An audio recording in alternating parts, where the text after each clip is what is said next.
Kuwait ఎడారిలో మన ఇండియాలో పండించిన పాలకూర ఎలా పండిస్తారో ముదిరిపోతే కోసిన నేను పాలకూరని ఎక్కడ తీసుకెళ్తాను ఈ వీడియోలో చూపిస్తాను చూడండి.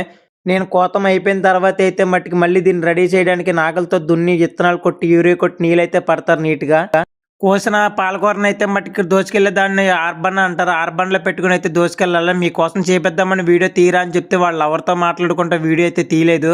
మళ్ళీ రిటర్న్ వచ్చి మళ్ళీ వీడియో తీరా బాబు మీ లవర్తో ఎంత బిజీ అయిపోయి 40 సంవత్సరాలు నీకు కూడా లవర్ ఎందుకు అంటే వాడు ఏమన్నట్టు తెలుసు, నా లవర్ జోలికి రామాకు వాళ్ళ వస్తే వీడియో తీనన్నాడు.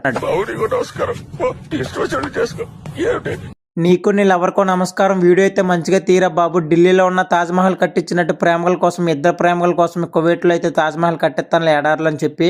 పాలకూర కాబట్టి మన యువరాజులు అయితే లోపల ఇరగలాగేస్తున్నాయి మన ఒంట్లో అయితే తినడంలో మటుకి. మన స్వచ్ఛమైన మన పొలంలో పండిన బీట్రూట్ అయితే నేను కోసుకొని తిన్నాను విటమిన్ సి రావడానికి అయితే మనకి. వీడియో ఎలా ఉందనేది కామెంట్ రూపంలో తెలపండి. మన ఛానల్ని సపోర్ట్ చేయండి ఎవరైనా చేసుకోకపోతే.